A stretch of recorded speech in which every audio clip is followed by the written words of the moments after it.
Well, welcome everybody. My name is Arjun Roy, producer, recordist, mix engineer, coming at you from Grande Prairie, Alberta, my hometown. We are recording at Better Than Fred's, legendary venue, epic bar, and purveyor of fine barbecue. This is episode 9 of a series of unedited conversations that I'm calling The Hometown Hustle. This deals with my artistic journey through the arts and the music scene in the Peace Country and all the people who helped me get where I am today. Today, in fact, I'm happy to welcome Joel Morgan, musician, artiste, creative professional. I'm just looking at my notes, Joel. So, wait, we didn't play in any bands together, correct? Negative. Okay. Wait, we didn't make any music together. Not that I know of. We didn't write songs together. Nope. Why are you here? You left the back door open. Oh, then I closed it. Well, you know what? I'm happy you're here. Tell me what you're doing right now. What are you up to today? At this moment today, I've been continuing that self-education of that never-ending self-education on, let's call it the media arts at the moment. Yep. Shot a bunch of content for my vlog. Cool. Bugged you and Darren with that said content. All good. Yeah, that is what I've done today. Okay. I've had probably 9-10 cups of coffee. I'm trying to catch up, as you can see. Yeah, it was a very hot day, so I spent. Is this a family-friendly show? I try to be as much as possible. Okay. But you can be PG. I spent some time in the nude this afternoon because it was so hot out. Oh, natural. I understand, man. It's how we came into the world. There's nothing wrong with that. And right? if I have my way, it's how I will leave. There you go. Is your vlog up? Are there episodes up? Can we find it somewhere right now? By the time the human world is seeing this, there most certainly will be someplace you can go. Okay. Going to try and keep it mainly on YouTube. Of course, like I'll always have fatdogpod.com. Yep. But I'm trying to keep that more like business contacts get at me through there. So I'm just going to try and keep it on YouTube. So cool. Yeah, by the time this is out, there should be 2 or 3. Yeah. I'll make sure to... I'm hoping that my little backstage vlog will time out with the release of this episode. So Okay, perfect. yeah, Well, good. I'll make sure to put links, in the description when this maybe right up is released. there. You know, the YouTube annotation. Yeah, that's exactly. Click here. I can't see my framing. We'll make it work. Yeah. Just like Photoshop our arms. Oh yeah. As we need. So, well, that's great. Is the vlog a personal vlog? Is it, is there like a specific thrust to it? Honestly, the big thing is I don't know. Figuring it out. Yeah, That's the whole point of it. I've through just in everything I've done, I've always been approached by people wanting me to teach them kind of what I do and how I do what I do.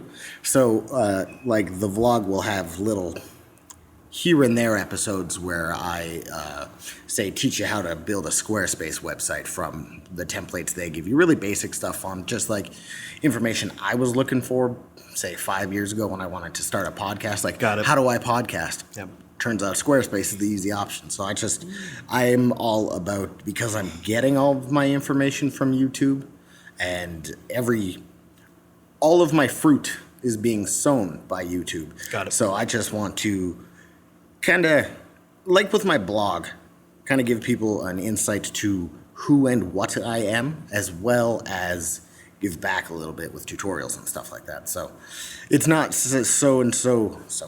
It's not so tutorial based. So yeah. I guess, yes, the extremely short answer to that long one I just gave is yes, it's a personal vlog. Got it. Cool. You can be as long-winded as you want, man. Cool. It's all good. That's one thing that I enjoy about this format, the long-form conversation, is that, like people don't always think linearly all the time, right? Yeah. We do for sure, but I think as creative types, we tend to jump around, because there's so much going on, right? Yeah. So it's good to be able to have a thing where where we talk and you're free to jump around as you want, and then we can kind of focus back in exactly. whatever thing, That's we why need to get I'm back thankful to, like, like straight up, I stopped podcasting because once I got my hands on a camera that could shoot video I was happy with, it was one of those, like, this explosion went off in my head, and it's like, oh, I'm podcasting because it was the suitable alternative at the time. Okay. Since being a little kid, I wanted to be a filmmaker and just do anything with the visual medium, right? Okay. So the whole, like, abridged story of Fat Dog is that Fat Dog is a byproduct of the Semi-Awesome podcast. So it's just like, if we're building this tree, it starts with the Semi-Awesome podcast.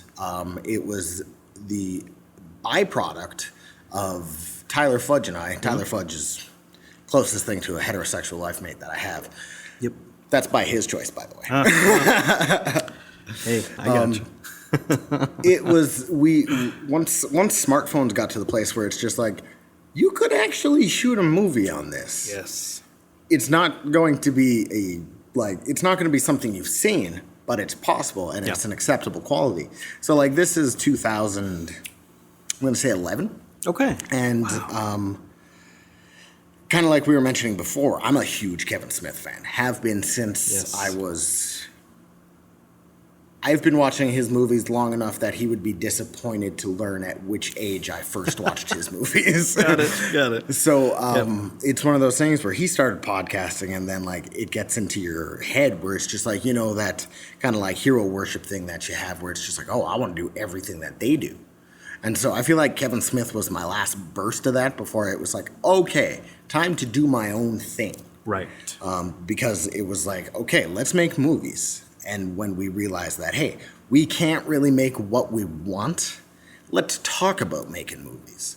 Boom. Semi-Awesome Podcast was born. We did like 47 episodes of that. You can still find it. It's still out there. Oh, no, it's not. Sorry. We relaunched it and deleted 37 episodes because they're utter trash. It's just stuff better not having out there. Sure.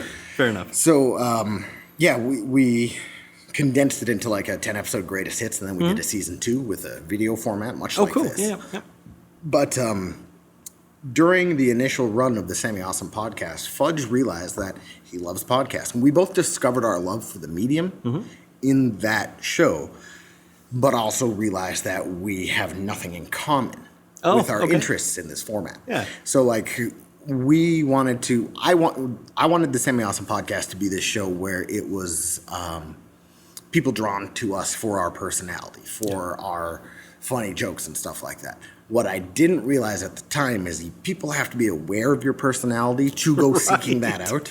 So to nobody, starting a podcast is not going to gain too much traction without that intrinsic value to it, such as like a tutorial or like in-depth film reviews or something like that, right?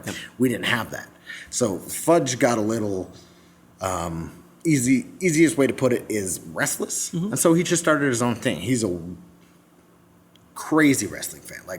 But on my vlog, if I can ever convince him to get in front of the camera again, because he did 10 hours of video content that he didn't want to do. Oh, wow. So I don't ever want to ask him to be in another video, but if I can get him on his philosophy about the mindset behind the writing of wrestling is... Hearing Tyler Fudge talk about wrestling is, I don't know. I've never heard somebody speak so passionately and eloquently and insightfully about, like, I forget he's talking about wrestling all the time. And, like, I feel like his girlfriend that just listens to all the rambling that he does, he loves that I just listen to it. And as a non-wrestling fan, I actually find value in it.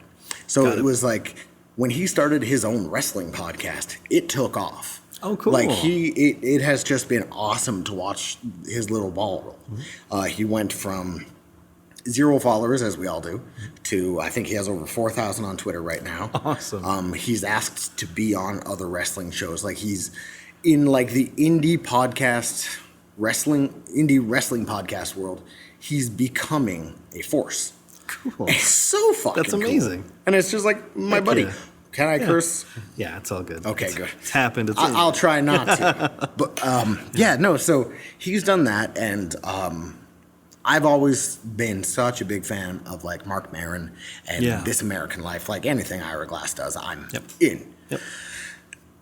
That storytelling bone. That's what it all comes back to. Right. And that's when I realized, once getting my hands on a camera, that, podcasts were a stand-in. They were the storytelling medium that I could flex easily. Right. But through the podcast, I also really found, and it's weird I never connected it, but I the most feedback, the most eyeballs, the most viewers, audience, whatever you want to call it, was always for my blog. Okay. Sorry. Got it. My writing. Mm-hmm.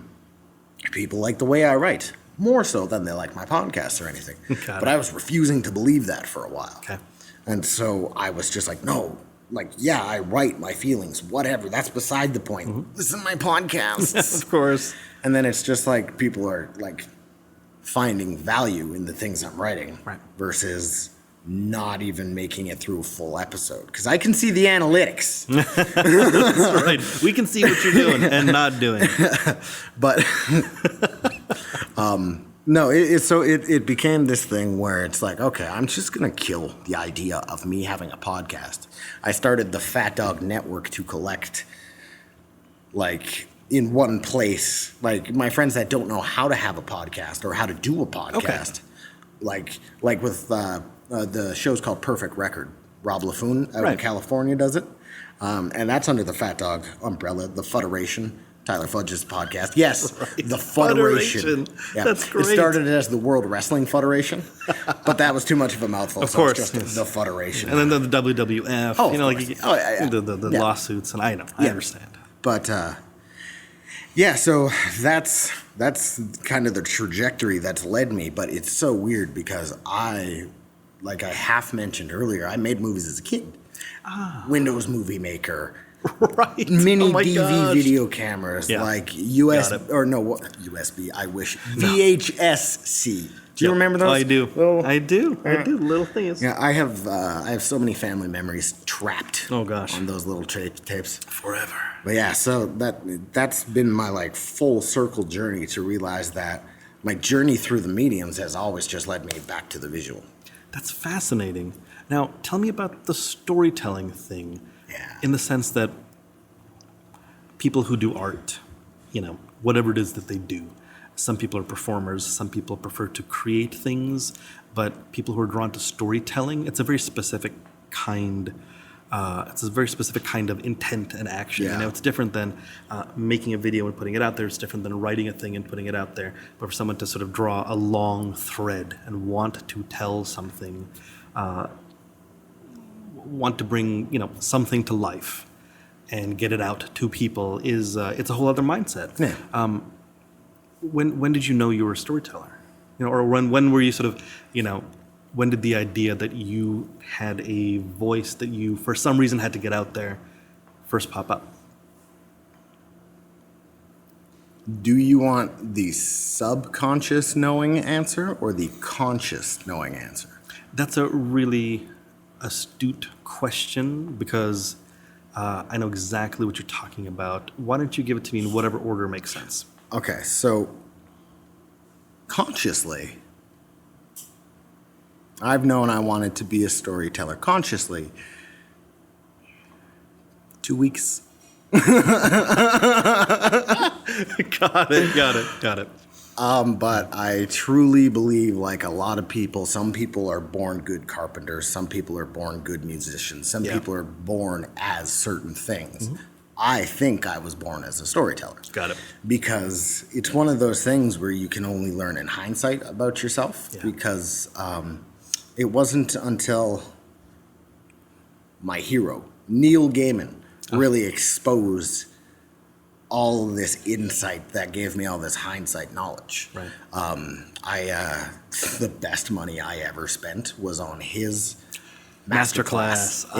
Okay, cool. So the Neil Gaiman masterclass is not about writing. It's about storytelling. And he moves through mediums. He moves through comics. He moves through novels. He moves through short stories. If you're a writer or a filmmaker or anything, spend the money, get that masterclass because it'll teach you so much. And he has a beautiful voice to listen to. Absolutely. And it's shot really well. Dulcet tones. Anyway. The framing is good. I know. Oh, yeah. I got that bokeh background. Anyways, it's the dream. So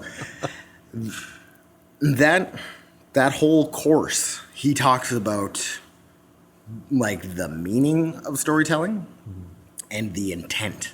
And so it was one of those things where after hearing him talking about it, I just kind of sat back and went through like my memories and be like, I have some of my earliest memories. And like, okay, so I moved in the second grade into the house that I would go on to grow up in. Okay. When we moved from the house I was like born in to the house I grew up in, it was maybe 6 blocks. Not a big move, but for a kid in the second grade, every possession you've ever known is being put into a box, right? Absolutely. So I had these set of action figures, and thinking about it now, the only way I can really frame it is like they were the players in my playhouse. Got it. So I had, it was Mickey Mouse, but he was wearing shorts and a t-shirt, and he was frozen in this position, Yep. little red hat on. And it was weird. I was really attracted to toys that weren't posable. So they were all stuck in a pose, but they would become the players, and the stories I would come up with would take days to get through. But I was always coming up with stuff. And the most ridiculous thing is I remember being a little kid, like nose on the table, looking up, framing my shot through the camera of the mind, Yes. and being like, okay, so your mother's dead. And then I would like crane shot me.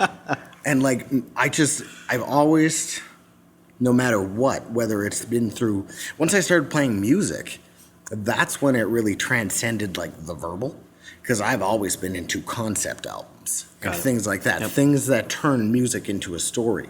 Or the biggest value I got out of the public or the Catholic education system in this town is the importance some of my music teachers really put on the purpose of classical music. Right. I had this one teacher show us Looney Tunes with classical music in it. Yeah. Wordless pictures with music. Because if you listen to the music, and she explained it was like a live commentary. It's just like, do you hear these low tones? Do you see how there's darkness coming in the frame? Evoking emotion. And like, to a little kid, it's taking a switchboard and connecting all the little dots. 100%. And so it's just every little piece of my life has led me into falling ass backwards into writing 9 years ago. Got it. No, shit, it might be 10. Either way, when I started writing seriously, it was with the intent to tell stories, to write fiction. And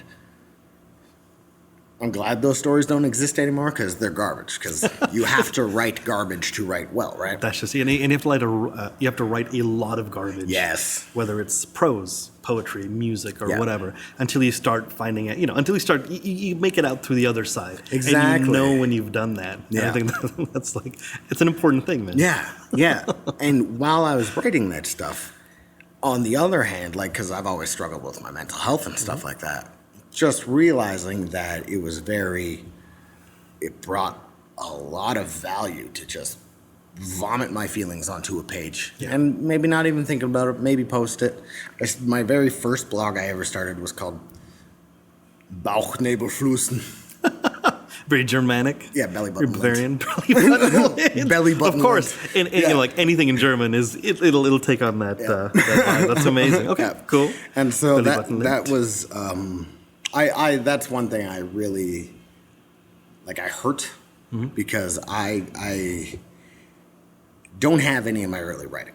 Okay. Like there's just a dead zone pre-2010 with me, and I don't know, like, because I was writing all through college and like doing this like very hipster stream of conscious, like I'm Jack Kerouac. Of course, it happens. That type stuff, right? Yeah, because everybody is Jack Kerouac and Allen Ginsberg in college. Exactly, that's right. Some Henry Miller or Bukowski, we all know a few the people most like insufferable among us are Bukowski and Hunter S. Thompson through college. There you go. It's just like, why are you drunk?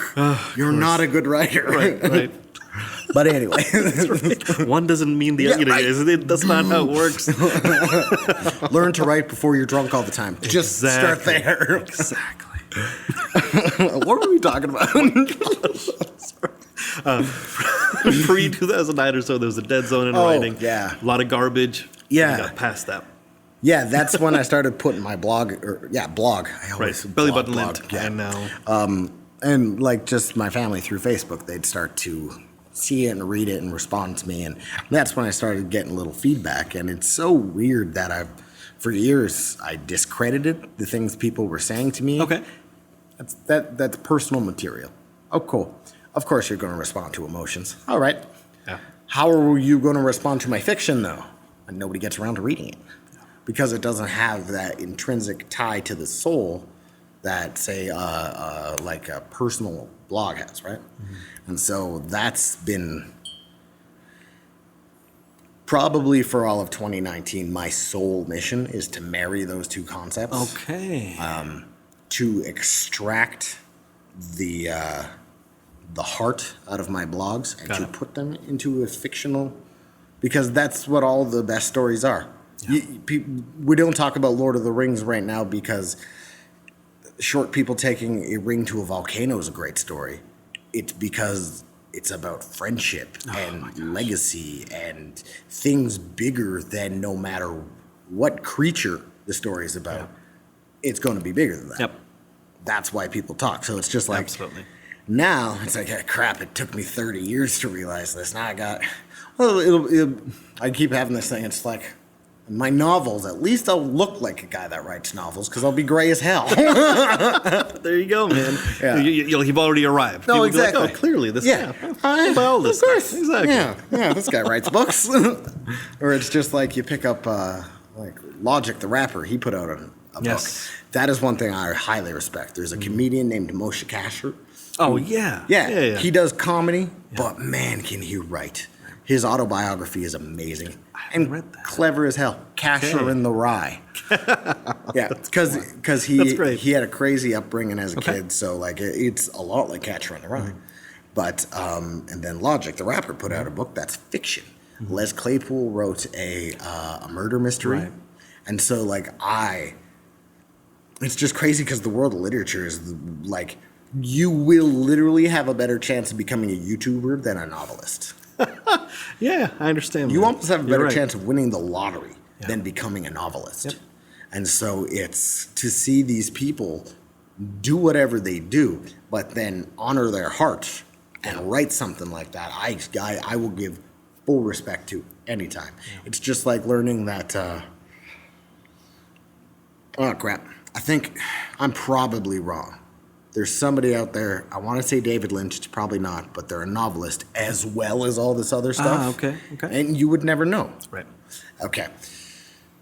Controversial opinion time. Do it. I respect the fact Bill O'Reilly's written so many books. Right. Because he's a novelist. He writes fiction. Yep. As well as being the worst person and the loudest ignorant mouthpiece out there, he finds times to write novels. Absolutely. Yeah. Respect. Yeah. That's the thing, man. Game respects game. And that's what it is. It's all about game, as you've described your journey. And we've only sort of like, gotten on the tip of the iceberg, as it were. But, so much of this is about game, right? When you have game, it's like all the process, I think, is always figuring out like what game it is that you're playing. It's like, okay, I got game. Am I kicking a ball? Yeah. Like, am I throwing a ball? Am I like on a court? Am I skating around? Like, like what game? But once you find it, then you thrive. Then you're like, oh, this is it. Which is why, again, one of the reasons I wanted to chat with you is I find it fascinating that I knew you through music, like the Friends Circle, GPRC. McQuaid. Right, Long McQuaid, That's where I remember most of our interactions is when I was working at Long McQuaid. Absolutely. And then, just as you were saying, there's this entire other artistic end of things. Partly it's because I moved away, right? Yeah. That you've so been, like too. So. What's that? Sorry. I moved away too. Right. So it's like you moved away, and then within a couple of years, I was gone. Right. And then, lo and behold, here we both are now. Which is funny because it ties into this sort of. I don't know if it's a gag, if it's an inside joke now about the sort of parallel lives we lead.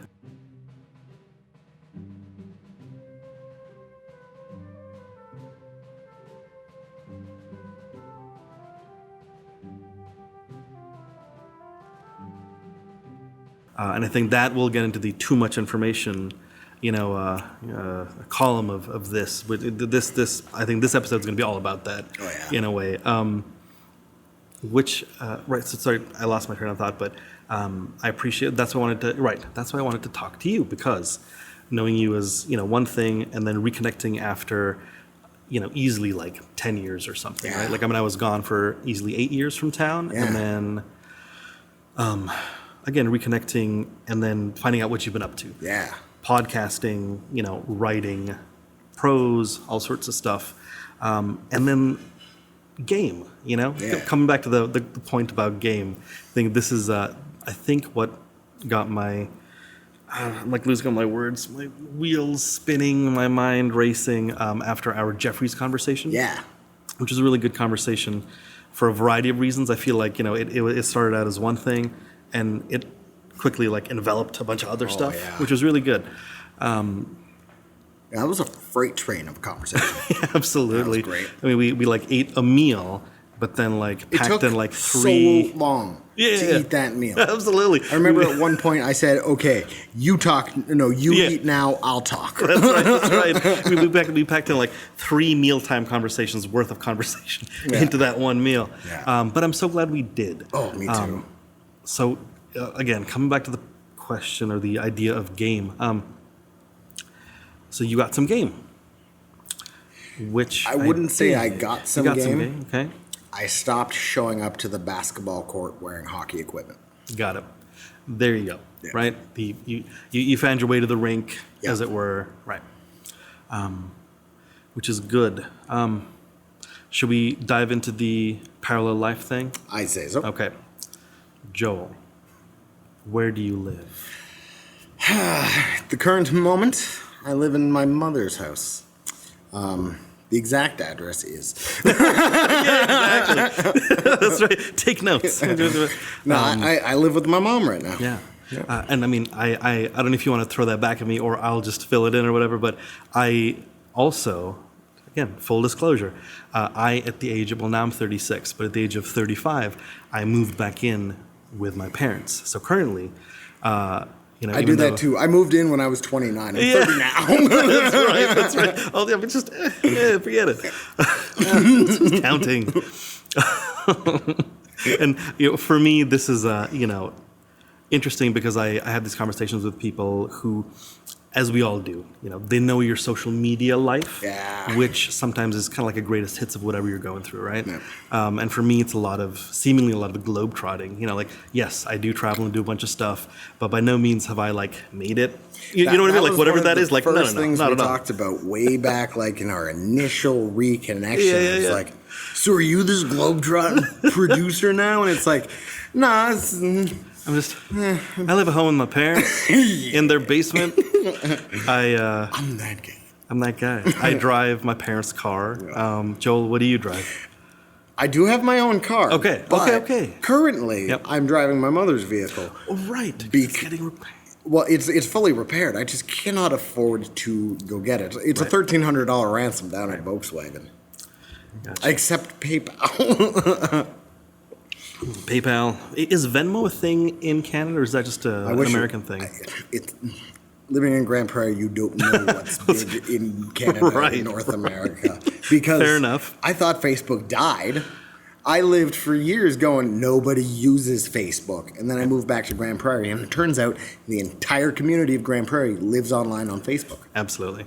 All about the Facebook. It's like, to find somebody in Grande Prairie with a Twitter account is rare. Right. They're a business, and they've been told they should have a Twitter account. Other than that, like Danica from Jeffries, she's on Twitter, and that's about it. I didn't know that. Okay. You, okay. Al, and Danica. Yep. That's right. Bevan has an account. Don't know if he uses it too much. I had no See? idea. See? Okay, I gotta follow him. Bevan did have like a social media reform where I took after him. He told me he deleted the Facebook app off of his phone. Good call. Oh, that's what I said. And then I followed suit. And do you know how much more time I have in my day? Do you know how much less time I spend giving people that I don't know opinions that don't matter? Right. I do almost none of it now. That's the best way of describing that kind of an interaction. Yeah. It's like, what does it matter? Last week, so my daughter went to her mom's place a week ago or so, and I hopped into the GPRC studios to do a bunch of work. And, I would answer a bunch of emails. It's changed. It's so fancy pretty looking. Yeah, man. I don't even recognize the old girl anymore. It's different. I know. She's changed. When I was in there, it was a rickety old shelf holding some mid-caliber mics. Yep. And then it's just like, the best part about it was the isolation booth. But I was there. And like, credit where credit's due, Chris McIntyre is entirely responsible for the gear in that studio and why it's so freaking top-notch. Yep. That board wouldn't be there without him. So... Thank you, Chris. But I was in there. It was during that school year they got that board. Okay. So while Chris was setting it up, because our Music Tech 2 class consisted of Jules LaPrairie and I. Oh my gosh. Yeah. Whoa. 66% of the band Mang? Yeah. Oh my gosh. Yeah. What? One place. Incredible. Yeah. And so what's in the water? It was the two of us and Chris McIntyre. And he taught us just the ins and outs of Digital Performer. And like, though I don't use Digital Performer, I'm all in the Adobe ecosystem. Understood. Chris's techniques stick with me to this day. Like, that's the thing. Merging takes and stuff like that. I use his knowledge every single day. Yeah. Another benefit is like, he would ask us ahead of time because he was a respectful teacher, but he would be like, I need to install these things on the board today. Would you guys like to learn how to do this? Because that's the thing with the GPRC. Like, God bless that program. It was called Music Interactive Digital Design. Yes. And it was a hell of a program. It maybe only ran for 2 years after I left it. Oh, wow. Okay. Yeah, it's kind of, they had that big overhaul and all that stuff. But yeah, I learned so much. Well, I only took a year and a half of it. After a while, I stopped taking the music theory courses, and you gotta stay in those to stay in school. Of course. Like, bro, I don't need to analyze 16th century chorals. No, I want to make hip hop beats with my friends. Fair Fair enough. Yeah. So, but no, back to Loud and Chris. He would just teach us on that board, and so. I guess I'm just really elaborating the fact that's a great studio. I'm sorry for interrupting you. No, please, not at all. I don't know if the greatness of the studio has come up in episodes of this podcast before, but this is as good a time as any as to get into it. Yeah. Last week, I was in the studio. I'll wrap up the social media train of thought real quick. So I work doing, I don't know if you want to call it consultation or whatever. But essentially, I'm a freelancer, as we are all creative professionals. We freelance and contract ourselves out to do a whole bunch of stuff. I guess the cool way of saying that is, I have a diverse revenue stream. I have diversified my revenue stream. I stay up late. That's right. I'm stressed all the time. Stay up later than I want to, later than most people, drinking coffee, which, I feel like I shouldn't drink this much coffee, but I don't know if it'll hit me tonight. We'll see. Straight up, Go ahead. Bone to pick with Hometown Hustle for a moment. I was watching the Origami Army Al Peterson episode today. I see this big old mug of tea. Yeah. And I was like, oh, that must be the London in him. Oh, he's probably just drinking tea, honoring his that little sliver of heritage he's got. No. It's coffee. Coffee. False advertising. It is. I'm going to sue you. Whoa. Hold on. Hometown Hustle is a limited liability corporation. So good luck. I'm kidding. My gosh. Later this year, I will overhaul my finances, but that has to wait for a whole whack of stuff to wind down. Holy cow. I can't even afford the initial meeting with the lawyer. So. That's right. Can you use a public defender for this? Exactly. It's one of those packages you can pick up from like the license center, or like, all right, okay. Sue your buddy. That's right. Step one. Oh my God. Make sure they're not an LLC. Yeah. God, I paid $35. So, oh my gosh. So I would start the morning by working the job that pays me more than freelancing. Yeah. And that's a lot of emails and a lot of like Google Docs kind of work, just a bunch of stuff like that. Then I would just shut my phones down. You know, I would close the tab with like Facebook and Twitter and all the social stuff, and I would work in the studio. And I have not been that productive in ages. I am looking for a place out of the house to work. Yeah, man. Oh, yes, exactly. We touched on that a little bit too. Oh, yeah. Funny thing, you know, like I end up working at home. I think I slice and dice my work up into maybe 2-hour chunks. I'll sort of work at home for a couple of hours, do a bunch of this stuff first thing in the morning. Then I will go somewhere else. It's been Cobblestone Starbucks. Yeah, Cobblestone Starbucks. Shout out to that whole Starbucks. Cobblestone parking lot with the Starbucks and everything, because even the Tim Hortons there, best Tim Hortons in town. Indeed. Yep. That whole little area, man. Shout out to Cobblestone. Good spot. Shout out to Cobblestone. They have it going on. Cobbles? No. That's a Cobblestone. Yeah. One of us. Yeah. Oh my gosh. So I'll go work there. Yeah.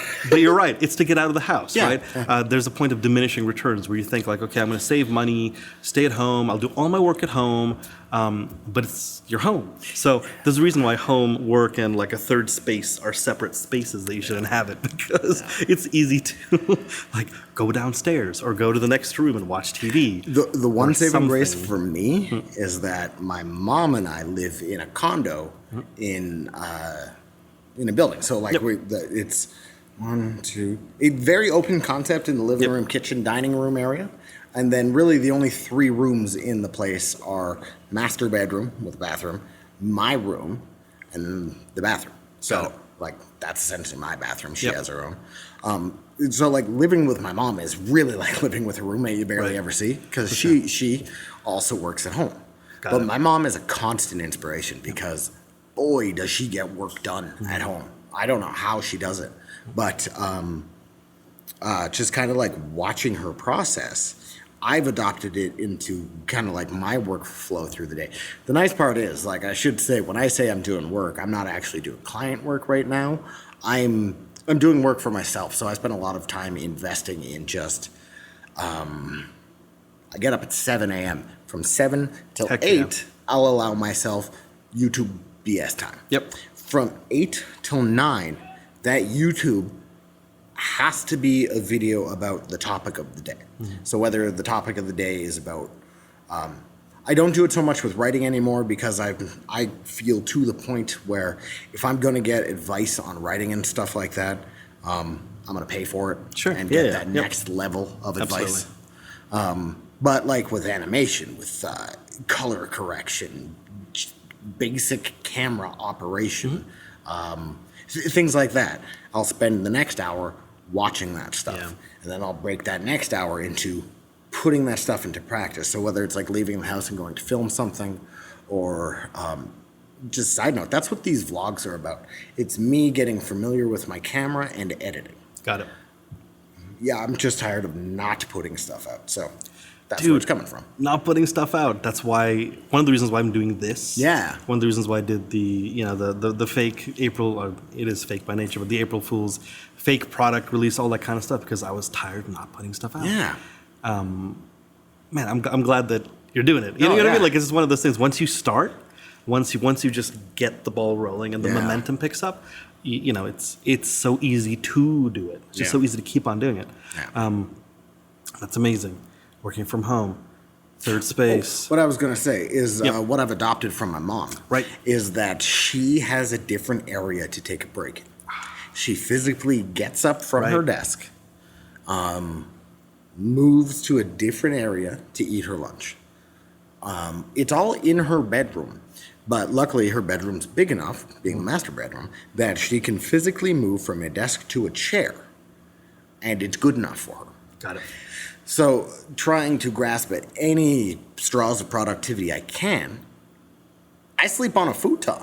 Got it. I fold that mother up into a couch while I'm working because, one, it is 4 feet wide. It is definitely not for a big boy to nap on. Gotcha. It is very comfortable. Yeah. And so, like, I have been like, let's just grab the Nintendo Switch for a second. Okay. Yes, sir. Non-TV gaming, portable gaming. Right. the freelancer's worst enemy. Yes. Because that's exactly what happened. I was just like, you know what? I'm waiting for this render to go. Yep. I'm just going to play a couple rounds of Smash Bros. And I'm going to get out of my chair for this. So I plunk over to the couch, and I start playing, and it's like, when did I unlock all the characters? Of course. Now, wait a sec. Where'd the sun go? Now that this has happened. Shit. Yeah.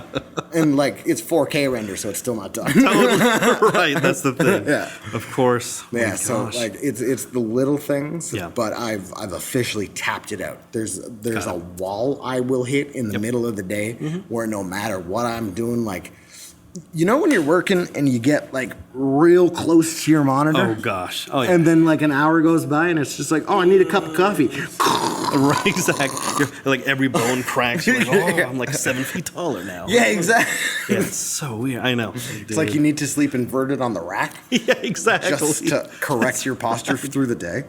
But it's one of those things where I won't realize I'm doing it. Yep. And then I'll be into it. And then suddenly I've been watching YouTube for an hour in this position. Right. And like, I had every intention of working. Yes. I've lost that. Yep. And so it's just like, I need a place without Wi-Fi. I need a place where I'm scared of people looking over my shoulders to see the nonsense I'm watching. Absolutely. Absolutely. There's a lot of naked girls on the internet. They're And, what? On the internet? I've been doing this all wrong. That there are. Not on the internet. I'm sorry. There are, yes. Yeah, so Yeah. that was good. That was good. Thank you. Thank you. There you go. That was Oh, man. yeah. So I need people looking behind me to Yeah, keep me off of totally. the inappropriate stuff to spend my time on. Keeping it real. I know, right? Yes. That's right. Oh my gosh. Cobblestone Starbucks. That's a place. That Yep. could be, it could be a place. I'm yeah. Library is a good one. The library is very Yes. comfortable, but what I'm currently searching for is a dark. Or I'm looking for. There's so many great places in Grande Prairie, like what are they called? That Oh, you were coffee telling shop me. on the west side of town. They have like 30 feet windows. Oh, Wapiti Bean. Is that the Co. Wapiti Bean Yeah, Co? yeah, Okay. yeah. Yep. Shout out, they're my favorite beans in town. They're so awesome. They're so awesome. nice. I think the lady's name is Candace. I have no idea. It was on the back of her card. I read Okay. it once. Either way, if your name's Candace, roast good beans. Anyways, there's so many spots with good light in town. Like Jeffrey's has great light. Yes. You can't do proper color correcting in daylight. That's the thing. I need to find a place with terrible light to work. A box. It's enclosed. Because like Yeah. I have a Huawei MateBook X Pro, and Yeah. I love it. It does everything I want it to do. The screen's not very bright though. Right. When you're in a dark environment, those colors are true. They're vibrant. Like I think it's a higher than 4K screen, possibly. So it's beautiful. It is almost useless in my house during the day. Absolutely.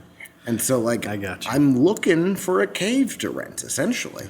I don't know. It's one of those things where it's like, we do have a co-work space in town, but I would love can I rent a room on an hourly basis? It Sure. makes Yeah. me, when I was at the college, there was those rehearsal rooms where Oh, you yeah, could just sign absolutely. it. Yes. I just want one of those. Those are enclosed boxes, right? I mean, like, Right, that's all you that's need. what they are. Exactly. You just need a space that's, small, dark, controlled. They're not still there, are they? I don't think so. No. The offices and the sort of faculty kind of practice areas around the outside of the hallway, those are still there, but not the ones that we were talking about. Those are, that's a shame. Ugh, that's a shame. Yeah. And honestly, like maybe I just need to spend more time at the college. I feel like there's a large section of the fine arts department that I haven't explored yet, because once I discovered the studio that precipitated this part of the conversation, I kind of like, I'm just in there all the time. Yeah. Now, the thing is, the studio is broken out into small mix suites, which are dark and all that kind of stuff. But I mean, I don't know if there's any reason to pay like a rental rate for the suites. I've thought about that, though, you know? because Yeah. if you think about it, what they're charging for that space at the college, like, bro, if I had to do voiceover stuff, it's like that is probably the best $40. Absolutely. Like that $40 will go so much farther in my production Yep. than the free little study room I could get at the library. That's absolutely correct. Again, it comes back to the GPRC recording studio facility and how great it is. Currently, Dr. Sean Pinchbeck is the studio guy. Sean's a great dude. He believes in the program. He can teach everything. He's done all of the work, like all the stuff that you need to do. And he's into like the electronic music programming, performance art end of things as well. Cool. And so he's like a really cool person and a really cool kind of energy to have in the facility.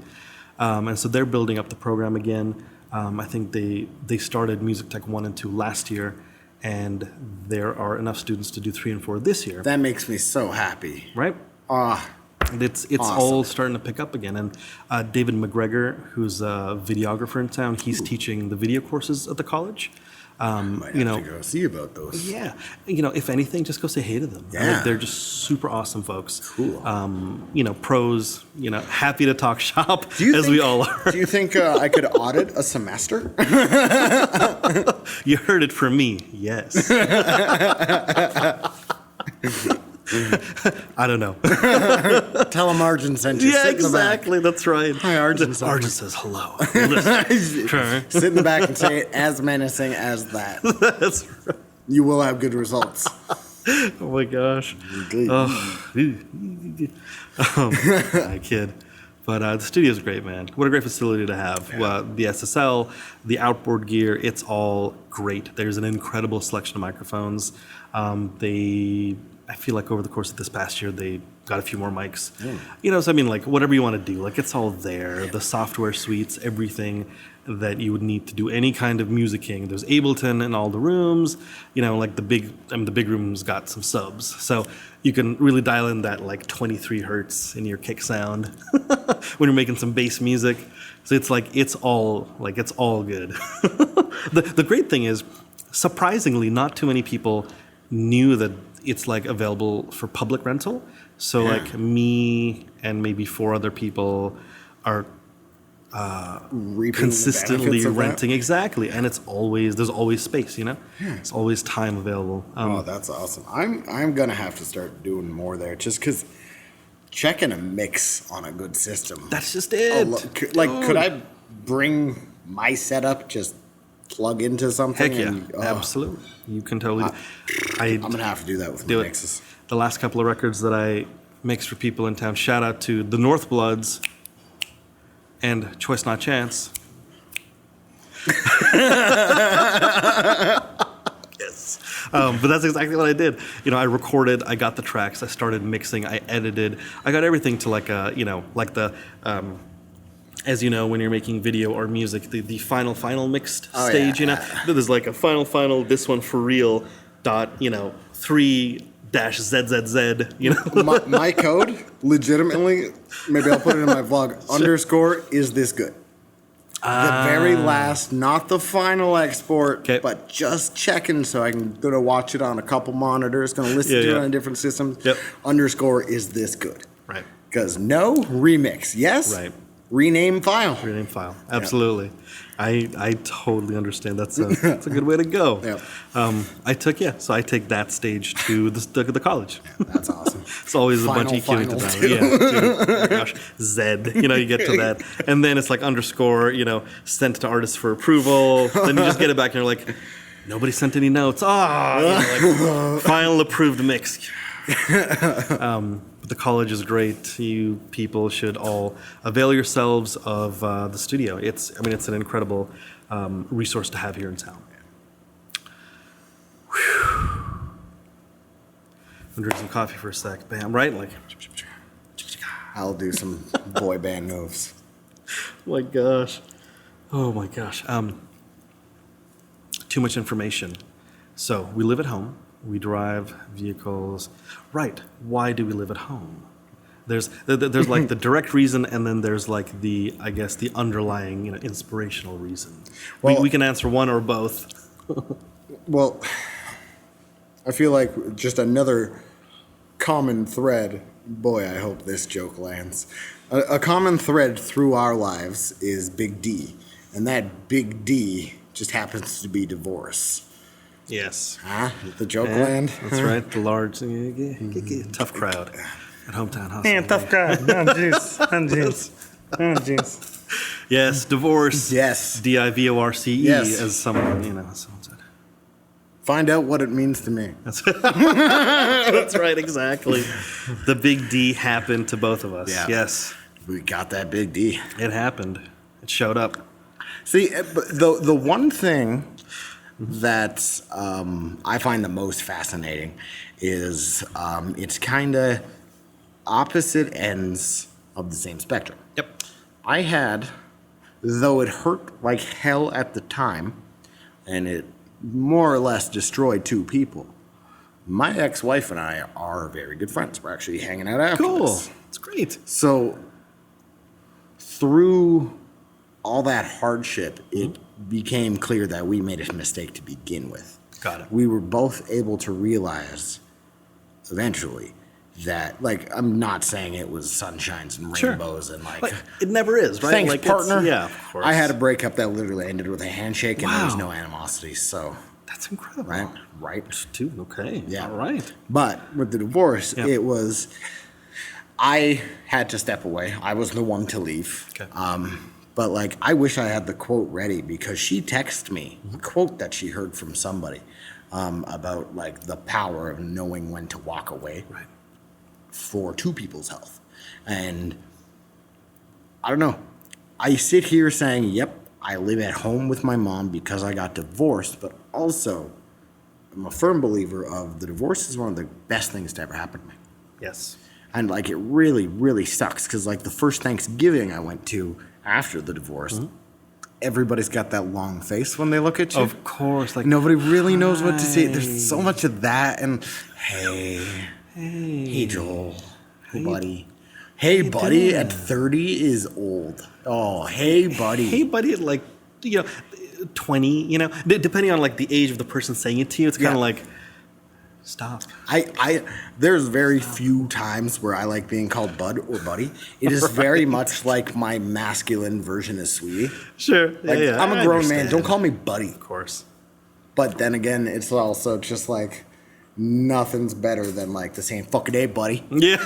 Like we live in course. Grande Prairie. You Dude, can't that's get what it away. is. Hey, bud, you want to go Absolutely. for a rip? Yeah. Or I mean, what's up with Buddy over there? Yeah. It's just, You can't get away just, from the word. Yeah, exactly. What the hell were we talking about? The big D, Yeah. knowing when to walk away. Yeah. So The it's first just Thanksgiving. yeah, that's what it was. There's just no way to communicate to the people in your life that, Yeah. or to anybody that's not intrinsically in the relationship. There's no way to explain how it's going. So when divorce is typically bad, it's become a bad word in our collective Right. psyche for a reason, right? But like, divorce is. I think I'm quoting Louis C.K. here, and I'm not happy about it. It's okay. He had a joke one time about like divorce is two unhappy people deciding to be happy. Yes. Like sometimes divorce needs to happen and it can be great. And in my situation, very #blessed to #blessed to be in this situation because she has grown as a person from it. I have grown as a person from it. And it became very clear that within a year of being divorced, we're both on medication, we're both in therapy. It's like we were stopping each other from Right. being the true people we needed to be. And like it's one of those hindsight things where it's just like I should have realized when I stopped playing guitar when I moved to Edmonton and moved in with her. I went okay. from playing guitar every Yeah, man. friggin' moment Yep. to picking it up once a month. Yeah. And that should have been the red flag. Right. And that happened within 2 months. Got it.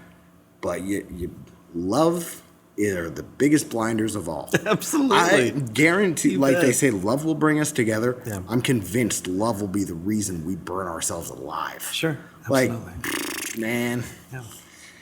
when you're in love, you do some stupid things, and it's just like, what do you mean there's a freight train coming? Exactly. We're in love. Yeah, Come on. yeah, I don't need to eat. Love. I got love. Yeah, the Beatles. Of course. So it's just, Yep. I'm very glad I got divorced. Yeah, It's man. like, I know I'm in a super privileged position to be saying that, but there's nothing better to happen for me since that. Yeah. And that happened last June. So, Last like, June, I can firmly guarantee Right. you that I wouldn't have been able to work on myself to the point where I would be comfortable sitting here with you talking like this. Gotcha. With big lights and 3 cameras. Right. Right. Yeah. And man, I have to say, like, I appreciate, your willingness to come on and chat about all this stuff. Like, hometown hustle is kind of like one thing, but I shouldn't say but, and a big part of what we do, whether it's creative professional-ing or the art thing, man, the mental game is the mental game, the soul game is a whole other thing. And this kind of stuff, life, right? Like life in general affects us greatly, and I feel like not a lot of people talk about it in such a forthright way, And I appreciate that about this right now. Thanks for saying that. That's I might have already said my mission in life is X, but truly it's to set an example that you can talk about your feelings and not everybody's going to think you're weird. I'm firmly of the mind, like, okay, one of the biggest, let's get real sad real fast. Do it. I got 2 dead dads. One killed himself, one died of a heart attack. Wow. Yeah. Biological dad killed himself. Stepdad died of a heart attack. These are my experiences. Yeah. To do with whatever I want. Right. Whatever I want with. So it's just like when Father's Day rolls around. Everybody's posting selfies of their dad. Hey, my dad's this great guy. And this year I rang in Father's Day by saying, like, it was just one tweet and it said, everybody's posting selfies with their dad and I just knocked over an ashtray. Fitting. One year, I put a picture of a mound of ashes, like, I don't know, I just Googled pile of ashes, and then posted them as if I was taking photos of my dad. And then I've posted pictures of people dressed as ghosts and be like, Pop's looking fresh today. Yeah. And it's just, I own my pain in a way that I feel like everybody should. Because if everybody just acknowledged the fact that I hurt, you hurt, Darren probably hurts a little bit. The ladies that brought us supper, they hurt. REM said this in the 90s. Everybody hurts. Sometime, right? It's gonna happen, and it is happening. Absolutely, man. Gosh. People as human beings, like, I feel like it's like the safety net of the universe relating to other humans. Totally.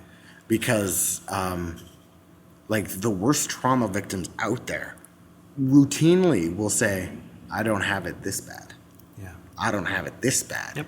Because they're trying to relate away their pain, right? Exactly. So when it's just like, you get these people like, that's what drew me to Mark Maron. Okay. So out front with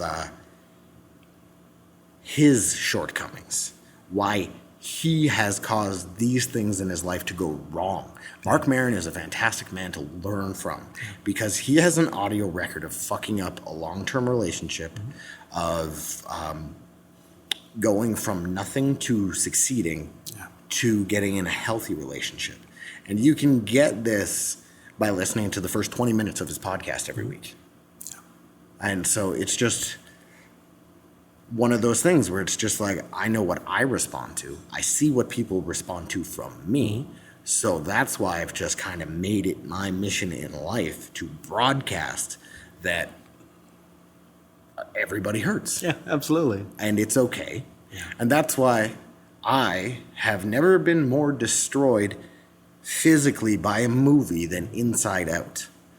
Have you ever seen Inside Out, the Disney Pixar? Oh, yeah. That is Yep. a multi-million-dollar commitment to tell people it's okay to be sad. Totally. I am getting emotional just... Yeah. It is... The first time I watched that movie, it was incredible because there has never been a mainstream piece of art that acknowledges humanity in... I think that movie's genius on so many levels because it's a Disney Pixar movie. So absolutely. It's going to get everywhere. Yep. But the subject matter is handled so well and they capture that pain of growing up. Mm-hmm. And like, I feel like, I don't know what it is, but like, granted, I don't have a kid. You could probably give me some better insight on this, but I feel just seeing my aunts and my uncles and my sister and my cousins that have kids, it's like everybody forgets that they were once a child and they forget how to access those emotions when their child's going through something. Like I see my nephew going through stuff and I, instead of thinking he should do this or should do this, I instantly think, man, I remember being that age. You don't know anything and you're just scared. Absolutely. That's why he's behaving that way. Totally. And so it's just, I try and put myself out there and like, that's the main reason I keep motioning to the camera that's not beside me. Yep.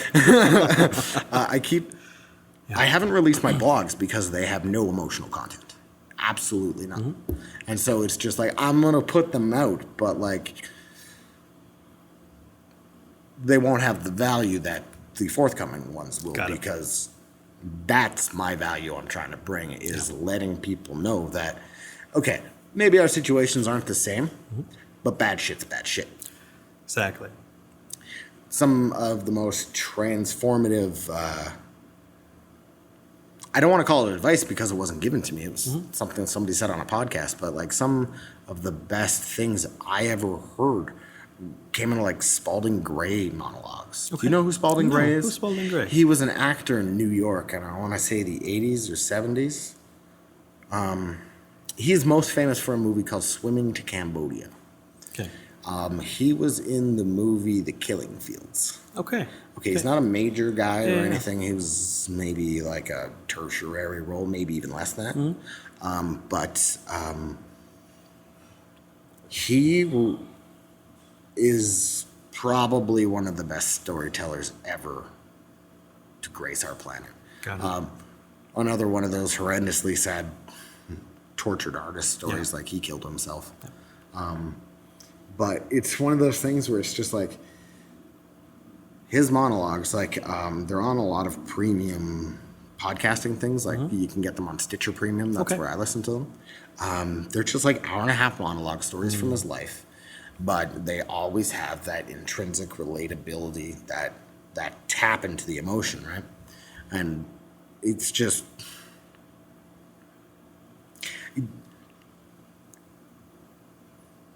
It's not that I've lost my point, it's I've lost the words to communicate. Gotcha. Because it's one of those things where, like...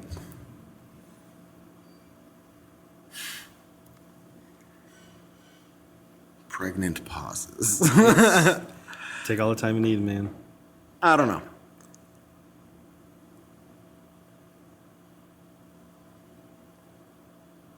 Now I have lost my point. No worries. What was I talking about? No worries at all. Spalding Gray brought him up because monologues, of... tortured artists, access to monologues. One step back. Talking about things that people go through, what you... That's what it was. Right. In Spalding Gray's monologue, Swimming to Cambodia itself, you've probably seen Man on the Moon. Yeah. Jim Carrey.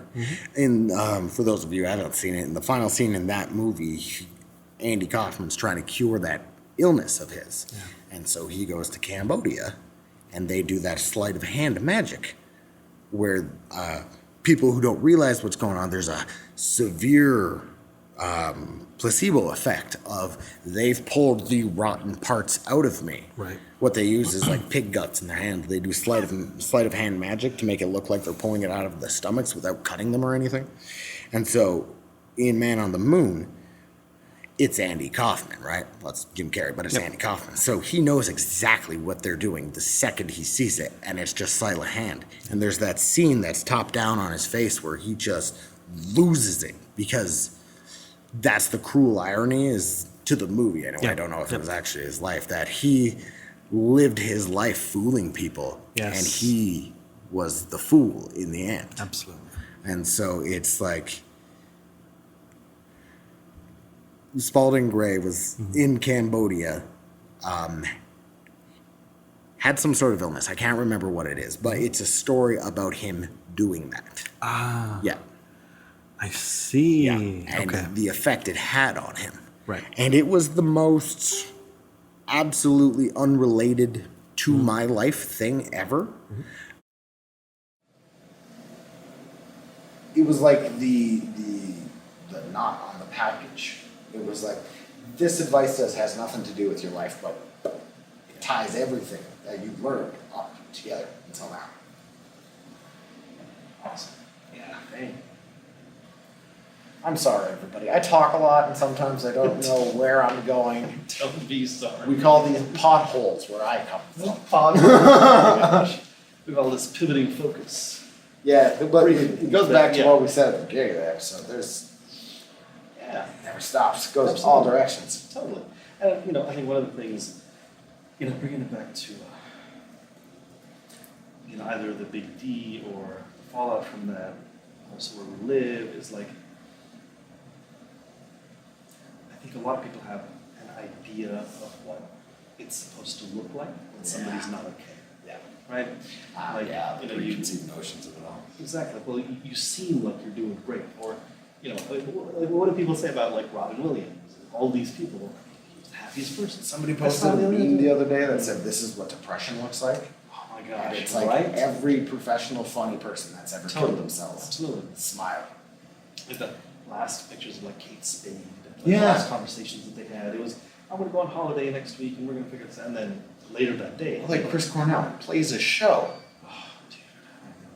Like, yesterday was Chris Cornell's birthday, which was also the day that Chester did his own life. You know what I mean? Like, it's just... I forget about Chester all the time. Dude, there was such a rush of people that rose to prominence when I was a kid that just...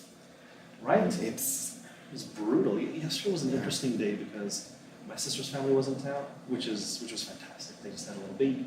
And so my, 2.5-year-old, oh my gosh, like babies when they're like just a couple of months old, with beautiful little. Can I unfold you faster? Exactly. So funny. And their son is 2.5.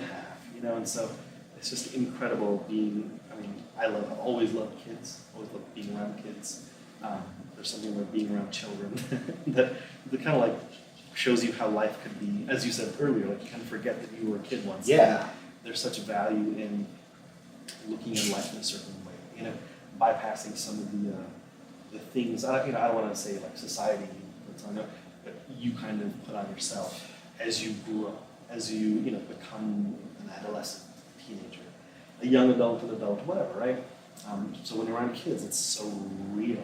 They're so honest, they're so truthful, they're unafraid to ask, to try things, they're open to whatever. That's just an amazing way to be. So yesterday we were all at the Street Performers Festival, and it was incredible. We were out doing all this stuff, but the start of the day. For me, I remember Chris Cornell. His music was a big part of my life. Not necessarily that I was into Soundgarden when I was young, but his voice, the artistry that he was part of, was huge to me. And same with Linkin Park. I was young when Linkin Park was so big. They're so huge. Oh my gosh. Those first couple of records that hit big were so big. And it was that glorious time when, look, I love new metal. I'll say it right now. I love some new metal. Okay? Life is Peachy, one of the best albums to come out in the last 20 years. Yes, it's so good. Fight me. Fight both of us. And then it kind of shifted into, Linkin Park was one of the bands circa 2002, that was huge. And so I started yesterday morning by trying to get a bunch of work done just so I could not do anything else the rest of the day except be there for them. Okay. But it also began with, this realization that this is Chris Cornell's birthday, which is bittersweet as it is. And also, that's the day that Chester Bennington took his own life. Chester was also super inspired by Chris and the whole thing. Oh yeah. And so, coming back to what things are supposed to look like, you never know.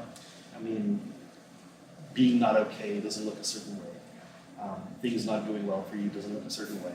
Which again, people who don't necessarily know me or interact with me, like in real life, they will see the things that I do, the work that I do, the very specifically curated things that go into my social media presence, right? But they don't have an idea of what else is up. So I live at home with my parents because, my wife left me to my daughter away. Like all this, a bunch of stuff that could have not happened. That was inevitable, but it could have been handled differently. And so that's what I'm dealing with like every day. Part of the reason why I was in the studio at college, like all of last week when my daughter went to her mom, was I still don't have it figured out. Like the time that she's not with me, because it's like you're a little person, who is always with you. Suddenly, they're not there. Like they're just not going to be there for 50% of your life for now. It's like this weird half-life, and so I throw myself into my work, and that's my thing. It's like you're a ship that's had its anchor cut off. Yeah, exactly. Absolutely. And so, again, that's why I appreciate, your candor in discussing this stuff, because, man, I mean, when I see you out and about, when I see the things that you post in terms of your writing and stuff like that, it's really cool artistic work. And because we've chatted, I also know the things that you've gone through. So I appreciate that, because I think it ties into what you're trying to put out there, which is like, these things happen. And also, you can still have a fully functioning life, creative life, work, whatever else, I feel like I should have, an appropriate name for Fat Valve could have also been, and also. Absolutely. Yeah, because that's really what it's about. Is like, this happens, but life still happens, and like that's a big thing. It's like, I feel freely speaking like this because I'm not sure if she'll ever see it, but I view my mom as Batman, and it's not that she has a secret identity, but she's completely defined by a loss in her life. And I actually, one of the vlog plans I have, I'll tell you about it right now. Sure. It lines up into this. The episode is called "Batman Sucks for Your Emotional Well-Being," because while Batman is intrinsically the most relatable superhero, with superpowers, you can get right in there. The only thing between you and Batman is money. That's right. But Batman is a broken human being. Exactly. Batman is not a role model. Absolutely. Batman is the portrait of an unhealthy human being. Sure. He lets one moment in his entire life define every decision he makes. He has missed life. And yes, I understand that this is the point of Batman. Right. But Bruce Wayne could have been Batman. Exactly. But no, he chose Batman because he had that duty, that sense, and we could probably compare that to what we said about not putting things out. By not doing something, Bruce wasn't honoring himself, but in honoring himself, he has allowed himself, and by extension, Dick Grayson, he's allowed them to be trapped in their own grief and never moving forward. And so, unfortunately, when my stepdad died, and I'm making a documentary about my mom. Okay. Because her story is fucking. But that'll be a while before it sees the light of day. But one of the things is that she had a super, super tough life. My stepdad comes in. It's everything she needs. And it's that perfect match. Knight in shining armor, soulmates, whatever you want to call it. And then he died suddenly on the way home from work one day. Wow. Okay.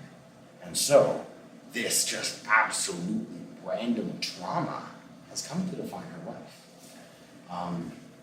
And I can just notice it in her, in the way she speaks. She's not even 60, She's maybe 58, 59 this October. So she's 58 right now, and she will always say, Joe, I'm 58 years old. And then like there's my grandma. I remember being a 15, 16-year-old teenager. Grandma's knocking on the door at 5 a.m. to go for a walk. Get up, Right. eat your breakfast, Yep. let's go for a walk, let's get Take a life. walk. Yep. Life doesn't stop for you to sleep. Absolutely. And so it's just like the difference. Because also my grandma, this is my biological dad's mother. Okay, so I'm gonna get extra sad. Sure. One more layer. Got it. So my biological father who committed suicide, his father committed suicide. So I come from this long line of mental health problems. So my grandmother had an alcoholic husband who killed himself. She had another husband. I think he was a good kid. I don't really know too much about him. She had all these kids. She lived through poverty. She lived through world wars. One of the most upbeat go-getters I've ever met. Her trauma does not define her. But I'm in this situation where, like, I love my mom, obviously. It pains me to see what she's missing out on. Sure. And it's purely little things where it's like, I'm not saying she's missing out on a bunch. I'm not casting judgment on my mom. But I do know for a fact life would be a little richer with more people. But also, my mom's a lot like me. Like, my mom is essentially me. So, my mom doesn't have the fortune of like-minded people in her generation. My mom doesn't have access to an Arjun, a Bennett, an Al. She doesn't have that. She doesn't have people that just intrinsically understand where she's coming from. She comes from a very different time. And it's like she was one of the original Pokemon. But when Gold and Silver came out, she got an evolution that nobody else did. She was the Pichu. Got it. And so she evolved away from the rest of her generation. Like, my mom had to, at 52 years old, cut ties with a friend because her friend was far more concerned. The message was something along the lines of, like, this was within a year or two of my dad dying. She was all like, I have needs too. You can't just be this flaky with our friendship type stuff. My mom's like, I'm mourning my husband. If I'm not going to text back, I'm not going to text back. Yeah, exactly. And so she just had to cut all these ties with these people that had fucked up expectations. And so, like, I feel for my mom in the fact that she doesn't have access to like-minded individuals. And that's why I think living with her has really been so fruitful for the both of us, because you wake up and there's another you making a coffee in the kitchen. Yeah. So if you want to talk about X, Y, and Z with the ferocity that you feel in your belly, you can, because that person's going to just, one more time, intrinsically understand you. Yep. Yeah. Absolutely. It's a beautiful thing. Thank you for sharing, man. Man, no problem. Is this a good time to take a break? Fantastic. We'll take 5 and come on back. I got pee. I need some water. Dude, me too. Let's do an intermission wrap up. So we're gonna take a break right here, and we'll come back with Joel Part 2 very soon. Thank you. Oh, you know what? I guess I should say, since this is the end of Part 1, Smash that bell. Smash that bell. Hit like and subscribe. Down there. It's your boy. Thank you. Oh yeah, sorry. It's your boy. These things right here. And just for good measure, go to Fat Dog up here. Man, I hope it's not like above Arjun. We'll make it happen. We'll flip the. Yeah. I don't think you can. I think YouTube very strictly controls where that button is. It does. It's okay. Next time. Cool, man. Thank you. We'll be right back.